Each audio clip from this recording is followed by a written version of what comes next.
അങ്ങനെ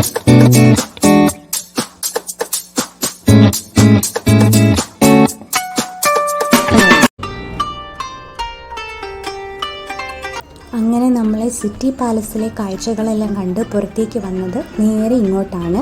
പിച്ചോള ലേക്കിനുള്ളിലെ ഒരു ബോട്ട് റൈഡിലാണ് നമ്മളിപ്പോൾ. ചുമ്മാ ഒരു ബോട്ട് റൈഡിന് വേണ്ടി വന്നതല്ല, നമ്മൾ ഇവിടുന്ന് നേരെ പോകുന്നത്. ഇത് കണ്ടോ, ഇതുപോലൊരു ബോട്ടാണ് നമ്മളിപ്പോൾ പോകുന്നതും. ഇതേപോലത്തെ ഒരു ബോട്ടാണ്. ഇവിടെ സർവീസിന് വേണ്ടിയിട്ട് ഇത്തരത്തിലുള്ള ബോട്ടുകളാണ്.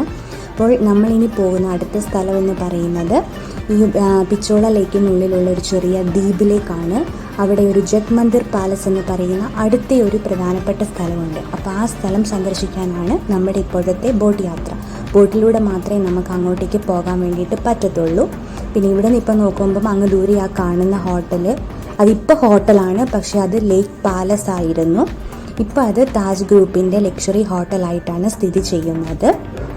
പിന്നെ നമ്മുടെ ഇപ്പുറം സൈഡിലേക്ക് നോക്കിക്കഴിഞ്ഞാൽ നമ്മളിപ്പം വന്ന സിറ്റി പാലസിൻ്റെ ഭാഗങ്ങൾ, അതുപോലെ പല കൊട്ടാരങ്ങളുമാണ്. പക്ഷേ ഇപ്പോഴത് പല ലക്ഷറി ഹോട്ടൽസാണ്. ഫത്തേ സാഗർ പാലസ്, ആ ഹോട്ടൽ, അതുപോലെ തന്നെ ഈ ഒരു ഭാഗം സൺ ടെറസ് എന്ന പേരിലും അറിയപ്പെടുന്നുണ്ട്. ഇവിടെ നിന്ന് നോക്കിക്കഴിഞ്ഞാൽ നമുക്ക് നമ്മൾ നടന്നു വന്ന വഴിയും അതിന് ചുറ്റുമുള്ള ആ ഭാഗങ്ങളൊക്കെയാണ്. പിന്നെ ഈ ഒരു ലേക്ക് പാലസിനെ പറ്റി പറയുവാണെങ്കിൽ 1971 താജ് ഗ്രൂപ്പ് ഈ ഒരു പാലസ് ലക്ഷറി ഹോട്ടലാക്കി ഏറ്റെടുത്തത്. 1843 മഹാറാണ ജഗത് സിംഗ് നിർമ്മിച്ചതാണ് ഈ ഒരു ലേക്ക് പാലസ് ഇവിടെ. അതായത് അന്നവർ രാജാക്കന്മാരുടെ വേനൽ വസതിയൊക്കെ ആയിട്ടാണ് ഉപയോഗിച്ചിരുന്നത്. നല്ലൊരു നമുക്ക് ഇവിടുന്ന് ജഗ്മന്ദിറിലേക്ക് പോകാൻ വേണ്ടിയിട്ട് ഒരു 15 മിനിറ്റ് കൊണ്ട് നമ്മൾ എത്തും. ഒന്ന് കറങ്ങി വരാനുള്ള ആ ഒരു രീതി അതിനനുസരിച്ച് 600 രൂപയാണ് ഒരാൾക്ക് ഇവിടുന്ന് ജഗ്മന്ദിർ വരെ പോകാൻ ബോട്ട് റൈഡിന് ചാർജ്. അങ്ങോട്ടും കൊണ്ടുപോകും, ഇങ്ങോട്ടും തിരിച്ചു കൊണ്ടുവരും. ജഗ്മന്ദിറിൽ പ്രവേശിക്കുന്നതിന് വേണ്ടിയിട്ട് ആ ഒരു പാലസിന് പ്രത്യേക ചാർജോ കാര്യങ്ങളോ ഒന്നുമില്ല. ഇപ്പം പല സ്ഥലത്തു നിന്നും പല രാജ്യങ്ങളിൽ നിന്നുള്ള ആൾക്കാർ, ടൂറിസ്റ്റുകളൊക്കെ ഉണ്ട് നമ്മുടെ കൂടെ ഈ ഒരു യാത്രയിൽ. ഇതാണ് നമ്മൾ ആ പറഞ്ഞ ലേക്ക് പാലസ്. തൊട്ടടുത്തൂടെ നമ്മൾ പാസ് ചെയ്ത് പോകുന്നത്. ഇപ്പം അതാണ് നിങ്ങൾക്ക് ഇങ്ങനെ നല്ല കറക്റ്റായിട്ട് കാണാൻ വേണ്ടിയിട്ട് പറ്റുന്നത്. അതുപോലെ അതിൻ്റെ അപ്പുറത്തുള്ളത് മറ്റൊരു ഹോട്ടലാണ്, അതായത് ഒബ്രോയ് ഗ്രൂപ്പിൻ്റെ മറ്റൊരു ഹോട്ടൽ, പിന്നെ അതുപോലെ ലീല പാലസ് ഹോട്ടൽ, അങ്ങനെയുള്ള പ്രധാനപ്പെട്ട ലക്ഷറി ഹോട്ടൽസ് ഒരുപാടുണ്ട് ഇവിടെ. ഈ കാണുന്നതാണ് താജ് ഹോട്ടൽ. പിന്നെ ഈ ഒരു സ്ഥലം അറിയപ്പെടുന്നത് അംബ്രായ് ഘട്ട് എന്ന പേരിലാണ്. വൈകുന്നേരങ്ങളിലൊക്കെ ഇവിടെ വന്നിരിക്കുകയാണെങ്കിൽ വൈകുന്നേരത്തെ ഉദയ്പൂരിൻ്റെ ആ ഒരു നമ്മൾ സിറ്റി പാലസിൻ്റെ ഒക്കെ വ്യൂ കുറച്ച് നന്നായിട്ട് കളർഫുള്ളായിട്ട് നൈറ്റ് വ്യൂ ഒക്കെ കാണാൻ വേണ്ടിയിട്ട് പറ്റും. അതിന് നമ്മൾ ഇന്നല്ലെങ്കിൽ നാളെ വൈകിട്ട് നമുക്കത് കാണാവുന്നതാണ്. ഇങ്ങനെ നോക്കുമ്പോൾ വെള്ളത്തിൽ നിൽക്കുന്ന കെട്ടിടങ്ങളൊക്കെ പോലെ നമുക്ക് തോന്നും. എന്തായാലും നല്ലൊരു എക്സ്പീരിയൻസ് ആണ്. ഈ ഒരു പിച്ചോള ലേക്ക് എന്ന് പറയുന്നത് ഒരു മനുഷ്യനിർമ്മിത ലേക്ക് കൂടിയാണ്. അതെടുത്ത് പറയേണ്ട ഒരു കാര്യമാണ്. അതാണ് ഇത്ര നല്ല മനോഹരമായിട്ട് നമ്മളിപ്പോൾ കാണുന്നത്. ഈ ഒരു നൈറ്റ് വ്യൂ ഒക്കെ അടിപൊളിയായിരിക്കും ഇവിടെ നിന്ന് നോക്കിയിട്ടുണ്ടെങ്കിൽ, കാരണം ചുറ്റും കൊട്ടാരങ്ങളൊക്കെ ആയതുകൊണ്ട്. ഇത് കണ്ടിട്ട് നമ്മുടെ കേരളത്തിലൊക്കെ കാണുന്നത് പോലത്തെ ഒരു ഹൗസ് ബോട്ട് മാതൃകയിലുള്ള ഒരു ബോട്ട് സംവിധാനമൊക്കെയാണ്. ഇതൊക്കെ ലക്ഷറി ഹോട്ടൽസുകളൊക്കെ പ്രൊവൈഡ് ചെയ്യുന്ന ബോട്ടിംഗ് ഫെസിലിറ്റികളൊക്കെയാണ് കേട്ടോ. നമുക്ക് പോകേണ്ടത് അത് അവിടെ കാണുന്ന ജഗ്മന്ദിർ സ്ഥലത്തേക്കാണ്. അങ്ങനെ നമ്മളിതാ ഇവിടെ എത്തിയിട്ടുണ്ട്. ഇതാണ് പ്രധാന വാതിൽ. ഇത്രയേ ഉള്ളൂ, ഇവിടുന്ന് നോക്കിയാൽ കാണാൻ പറ്റും. ഒരുപാട് വലിയ സ്ഥലമല്ല, പക്ഷെ അതിനുള്ളിൽ എന്താണെന്നുള്ളത് നമുക്ക് അകത്തേക്ക് പോയി നോക്കിയാൽ മാത്രമേ കാണാൻ പറ്റുള്ളൂ. അപ്പോൾ നമുക്ക് അകത്തേക്ക് പോയി നോക്കാം. ഇങ്ങനെ വരുമ്പോൾ നമ്മൾ വലിയൊരു നടുമുറ്റത്തേക്കാണ് ഒരു പ്രധാന കവാടം കഴിഞ്ഞ് കയറുന്നത്. അപ്പോൾ ഈ ഒരു സൈഡിൽ കാണുന്നതെന്ന് പറയുന്നത് കോഫി ഷോപ്പുകളും ബിയർ പാർലറുകളും ഒക്കെയാണ്. പിച്ചോളി ബാർ എന്ന പേരിലൊക്കെയാണ് നമ്മുടെ ഈ ഇടത് സൈഡിൽ ഈ കാണുന്ന ഈ ഒരു ഭാഗമാണ് അത് അറിയപ്പെടുന്നത് തന്നെ. ഒരുപാട് ഫോറിനേഴ്സിനെയൊക്കെ നമുക്കിവിടെ കാണാൻ പറ്റുന്നുണ്ട്, നമ്മുടെ കൂടെ വന്നവരും ഉണ്ട്. പിന്നെ ഇവിടുന്ന് അങ്ങോട്ടേക്ക് പോയി കഴിഞ്ഞിട്ടുണ്ടെങ്കിൽ ഇവിടെ ഒരു വലിയൊരു മന്ദിരമൊക്കെ കാണുന്നുണ്ട്. ഇതൊരു ചെറിയ ഫൗണ്ടെയിനൊക്കെ ആണെന്ന് തോന്നുന്നു, പക്ഷെ വെള്ളമൊന്നും അങ്ങനെയില്ല. ഇപ്പം ആകെ വറ്റി വരണ്ടിരിക്കുന്നതാണ്. പക്ഷെ നല്ല ക്ലീൻലിനെസ് ആണ്, അതാണ് എടുത്തു പറയേണ്ട കാര്യം. അതിൻ്റെ കാരണവും ഉണ്ട്. പ്രൈവറ്റ് പാർട്ടിയാണ് ഇത് മെയിൻറ്റെയിൻ ചെയ്യുന്നത്. ഇതൊരു ഗുൽമഹൽ എന്ന് പറയുന്ന ഒരു മ്യൂസിയം ഏരിയയാണ്. ഇവിടെ ഇതാ ഒരു തോണിയുടെ ഷേപ്പിൽ മരം കൊണ്ട് നിർമ്മിച്ചിട്ടുള്ളൊരു പായ്ക്കപ്പൽ മോഡൽ, തോണിയൊന്നും പറയത്തില്ല, അതുപോലത്തെയൊക്കെ കാണാൻ വേണ്ടിയിട്ട് പറ്റും. ഈ ഒരു 1551 മഹാറാണ അമർ സിംഗിൻ്റെ കാലത്ത് നിർമ്മിച്ചതാണ് ഈ ഒരു ജഗ് മന്ദിർ. അത് 2 വശങ്ങളിലുണ്ട് കയറി വരുന്നത് കേട്ടോ. പിന്നെ മേവാർ രാജകുടുംബത്തിൻ്റെ ഹിസ്റ്ററികളും കാര്യങ്ങളും, അവർ ഫേസ് ചെയ്ത ചാലഞ്ചസ് കാര്യങ്ങൾ, അങ്ങനെയുള്ള ഓവറോൾ അവരുടെ എല്ലാ കാര്യങ്ങളും തന്നെ ഓരോ സ്ഥലങ്ങളിലും ശിലാഫലകങ്ങളിൽ ഇങ്ങനെ കൊത്തിവെച്ചിട്ടുള്ളതായിട്ട് നമുക്ക് കാണാൻ പറ്റും. അതുമാത്രമല്ല, ഈ ഒരു സ്ഥലം എന്ന് പറയുന്നത് യെല്ലോ സാൻഡ്സ്റ്റോണിലാൽ നിർമ്മിച്ചിരിക്കുന്നതാണ്. ഒരു താഴികക്കുടത്തിൻ്റെ ഷേപ്പിലാണ്. ഇവിടെ ഒരു ഗ്ലാസ് ഉണ്ട്. ആ ഗ്ലാസ്സിലൂടെ നോക്കിയാൽ നമുക്ക് മുകളിലത്തെ ചുവർ ചിത്രങ്ങളും അവിടെയുള്ള ചുവരുകളിലുള്ള പണികളൊക്കെ കാണാൻ വേണ്ടിയിട്ട് പറ്റും. മേലേക്ക് നോക്കിയാലും കാണാൻ പറ്റും, പക്ഷെ അത് എന്തെങ്കിലും സ്പെഷ്യൽ ഉണ്ടാവും, അതിനെ പറ്റിയിട്ട് അതിൻ്റെ അകത്ത് അങ്ങനെ പറഞ്ഞില്ല. ഇവിടെ ഒരു താജ്മഹലിൻ്റെ റിപ്ലിക്ക ഇരിക്കുന്നതും കാണാം. അതിൻ്റെ പിന്നിലും ഒരു കഥയുണ്ട്, അത് വഴിയെ ഞാൻ നിങ്ങളോട് പറയാവേ. പിന്നെ ഈ ഒരു മ്യൂസിയമായിട്ട് പ്രവർത്തിക്കുന്ന ഒരു ഏരിയയാണ് ഇവിടെ. ഇതാണ് ഇവിടെയുള്ള ആകെ ഒരു, നമുക്ക് സന്ദർശിക്കുമ്പോൾ നമുക്ക് ആകെ വരേണ്ട ഒരു സ്ഥലം എന്ന് പറഞ്ഞാൽ ഇത് മാത്രമേ ഉള്ളൂ. പിന്നെ അത്രേ കാണാനുള്ളൂ ഇവിടെ വന്നിട്ടുണ്ടെങ്കിൽ. പിന്നെയുള്ളത് 4 ചുറ്റുപാടും ഒരു നടുമുറ്റം, പിന്നെ 4 ഭാഗങ്ങളും നല്ല രീതിയിൽ മെയിൻറ്റെയിൻ ചെയ്ത് പോകുന്നത് ക്ലീൻലിനെസ് ആയിട്ടുള്ള ഒരു ഏരിയയാണ്. അതാണ് എടുത്തു പറയേണ്ട ഒരു കാര്യം. അതുമാത്രമല്ല, ഇവിടെയൊക്കെ ഈ ഡെസ്റ്റിനേഷൻ വെഡ്ഡിങ് പോലെയുള്ള വിവാഹ പാർട്ടികളൊക്കെ നടത്താറുണ്ട്.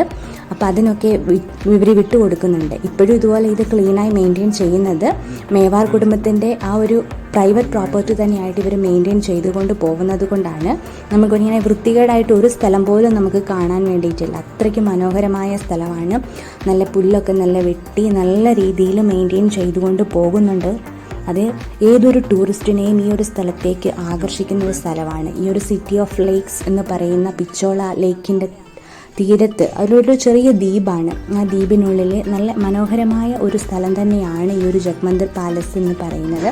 ഇതൊക്കെ അതിനോടനുബന്ധിച്ചുള്ള ഭാഗങ്ങളാണ്. ഇവിടെയൊക്കെയാണ് ഈ ഡെസ്റ്റിനേഷൻ വെഡ്ഡിങ് പോലെയുള്ള പാർട്ടികളൊക്കെ നടക്കുന്നത് ഈ ഒരു സ്ഥലത്തൊക്കെയാണ്. അങ്ങനെയും അവർക്കതൊരു വരുമാനം അവരതിൽ നിന്നും ഉണ്ടാക്കുന്നതുമുണ്ട്.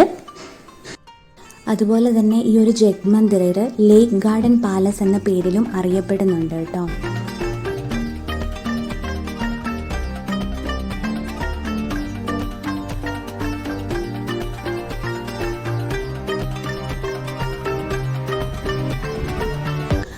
അങ്ങനെ നമ്മൾ ആ ജഗ് മന്ദിറിലെ കാഴ്ചകളെല്ലാം കണ്ടിട്ട് തിരിച്ചു പോകാൻ വേണ്ടിയിട്ട് വീണ്ടും ബോട്ടിൽ കയറിയിട്ടുണ്ട്.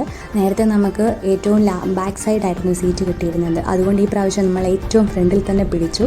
അപ്പം നമുക്ക് മുമ്പിൽ തന്നെ കുറച്ചുകൂടെ നന്നായി കാഴ്ചകളൊക്കെ കണ്ടു പോകാൻ വേണ്ടിയിട്ട് പറ്റുമല്ലോ. പിന്നെ ഞാൻ നിങ്ങളോട് പറഞ്ഞിരുന്നുണ്ടായിരുന്നില്ലേ, അവിടെ ഒരു താജ്മഹലിൻ്റെ റിപ്ലിക്ക കണ്ടപ്പോൾ ഒരു കാര്യം പറയാം പിന്നീടെന്ന്. അതായത് ഈ ഒരു സ്ഥലത്തിന് ഷാജഹാനുമായിട്ട് ബന്ധമുണ്ട്. 1623 ഷാജഹാൻ ചക്രവർത്തി അദ്ദേഹത്തിൻ്റെ പിതാവുമായിട്ട് അധികാരത്തെ ചൊല്ലി വഴക്കുണ്ടാവുകയും തുടർന്ന് ഷാജഹാൻ ചക്രവർത്തി ഭാര്യ മുംതാസിനൊപ്പം ഇവിടെ ഈ ഒരു മേവാർ രാജാവിൻ്റെ അടുത്ത് അഭയം തേടി. അന്നത്തെ രാജാവായിരുന്ന കരൺ സിംഗ് ഷാജഹാന് സുരക്ഷിതമായ ഒരു സ്ഥലം ഈ ഒരു തടാകത്തിന് നടുവിലുള്ള പാലസിൽ അതിനു വേണ്ടിയിട്ടുള്ള സൗകര്യങ്ങളൊക്കെ ഒരുക്കി. അങ്ങനെ ഷാജഹാൻ ചക്രവർത്തി ഒളിച്ചു താമസിച്ച ഒരു സുരക്ഷിതമായ ഒരു സ്ഥലം ആയിരുന്നു ഈ ഒരു ജഗ് മന്ദിർ പാലസും. അതാണ് അവിടെ ആ ഒരു താജ്മഹലിൻ്റെ റിപ്ലിക്കയുള്ളത്.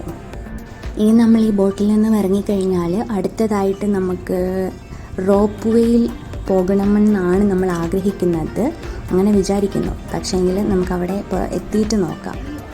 നമ്മൾ വിചാരിച്ച പോലെ തന്നെ കാര്യങ്ങൾ നടന്നു. അങ്ങനെ നമ്മൾ ചെന്നപ്പോൾ അവിടെ കേബിൾ കാർ ഉണ്ടായിരുന്നു. നമ്മളതിൽ കയറിയിരുന്നു. നമ്മൾ കപ്പിൾസ് അങ്ങനെ വേണമെങ്കിൽ കയറാം, അല്ലാതെ ഇൻഡിവിജ്വൽ കയറാം. കപ്പിൾസ് ആണെങ്കിൽ 450 രൂപ, ഇൻഡിവിജ്വൽ അങ്ങനെ അല്ലാതെ കയറുന്നവർക്ക് 300 രൂപയാണ്. അപ്പം നമ്മൾ ഇതാണ് സെലക്ട് ചെയ്തത്. അപ്പം നമ്മൾ 2 പേരും മാത്രമേ ഉള്ളൂ. ഫോട്ടോസും വീഡിയോസും ഒക്കെ എടുക്കാം. ബെസ്റ്റാണ്, കാഴ്ചകൾ കാണാനും ബെസ്റ്റാണ്. പിന്നെ നമ്മുടെ ലാംഗ്വേജിലാകുമ്പോൾ നന്നായിട്ട് സംസാരിച്ച് എൻജോയ് ചെയ്ത് പോകാമല്ലോ. അതാണ് ഞങ്ങളിത് ചൂസ് ചെയ്തതിൻ്റെ കാരണം. ഞങ്ങൾക്ക് റെഡ് കളറിലുള്ള നടുക്കത്തെ ആ ഒരു ഇതാണ് കിട്ടിയത്.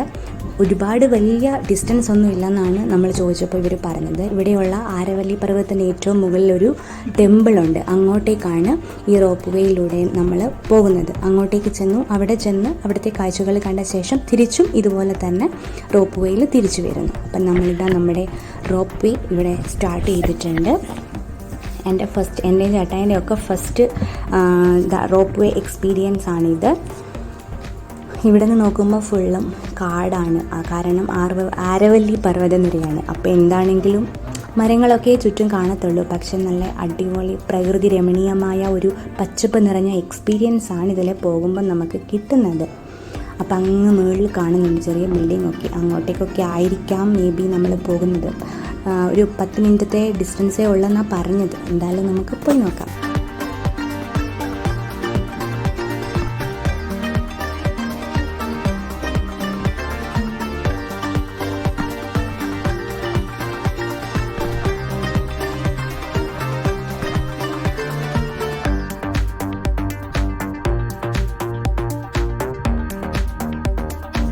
ഇത് നമ്മൾ അങ്ങോട്ട് പോകുന്ന സമയത്ത് അവിടുന്ന് കാഴ്ചകളൊക്കെ കണ്ട് തിരിച്ചു വരുന്ന ആൾക്കാരെയും കൊണ്ട് വരുന്ന റോപ്പ് വേ കാണാം. 3 എണ്ണമാണ്. നമ്മളിപ്പോൾ അങ്ങോട്ട് പോകുന്ന പോലെ തന്നെ ഇങ്ങോട്ടും 3 എണ്ണമാണുള്ളത്. അതാണിപ്പോൾ പാസ് ചെയ്ത് പോയത്. അതുപോലെ ഞാൻ ഈ റോപ്പ് വേയുടെ പേര് പറയാൻ മറന്നുപോയി. മാനസപൂർണ്ണ കണിമാത റോപ്പ് വേ എന്നാണ് ഈ ഒരു റോപ്പ് വേയുടെ പേര് കേട്ടോ.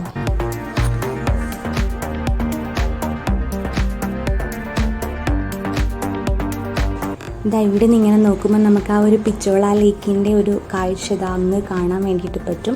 വേറെ ഏതൊക്കെയോ ചെറിയ ലേക്സൊക്കെ ഉണ്ട് കേട്ടോ. 9 ലേക്സോളം ഉണ്ടെന്നാണ് ഉദയ്പൂരിൽ പറയുന്നത് തന്നെ. അതൊക്കെ കാണാൻ പറ്റും. നമ്മൾ ഇറങ്ങേണ്ട സ്ഥലമെത്തി, ഇറങ്ങി. എന്നിട്ട് നമ്മളിങ്ങനെ വന്ന വഴി ഇതാണ്. ഇതാ ഇവിടെ നിന്നപ്പം അടുത്ത തിരിച്ചു പോകുന്നത് കാണാൻ പറ്റും. അപ്പം നമുക്ക് അതും കൂടി ഒന്ന് നോക്കാമെന്ന് വിചാരിച്ച് നമ്മളിവിടെ നിന്ന് നോക്കുവാണ്. അങ്ങ് ദൂരെ പിച്ചോള ലേക്കിൻ്റെ ഭാഗങ്ങൾ കാണാൻ പറ്റുന്നുണ്ട് നമുക്ക്. ഈ ഒരു കേബിൾ കാർസ് പോയി കഴിയുമ്പോൾ നമുക്കിവിടുന്ന് അടുത്ത സ്ഥലം ഇതിൻ്റെ ടോപ്പിലുള്ള ആ ഒരു ടെമ്പിളാണ് അന്ന് പറഞ്ഞത്. അത് മാത്രമല്ല ഉദയ്പൂർ സിറ്റി മുഴുവനായിട്ടും ഇനി ടോപ്പിൽ നിന്നാൽ കാണാൻ പറ്റുമെന്നാണ് പറയുന്നത്. അതിൻ്റെ കാഴ്ചകളും കൂടി നമുക്ക് പോയിട്ട് കാണാം. ആണ്ടെ ആ കേബിൾ കാർസ് അങ്ങ് ദൂരെ ആണ്ടി അങ്ങ് പോകുന്നുണ്ട്. അങ്ങ് ലേക്സ് കാണുന്നുണ്ട്. ഇങ്ങനെയാണ് നമ്മൾ ഇങ്ങോട്ട് വന്നത്. ഇനി നമ്മളും ഇതുപോലെയാണ് അങ്ങോട്ട് പോകേണ്ടത്. അങ്ങ് ദൂരെയായി. ഇനി ഇവിടെ നിന്നിട്ട് കാര്യമില്ല. നമുക്കിവിടെ നിന്നും മുകളിലേക്ക് പോകാം. സ്റ്റെപ്പുണ്ട്, നടന്നു പോകണം.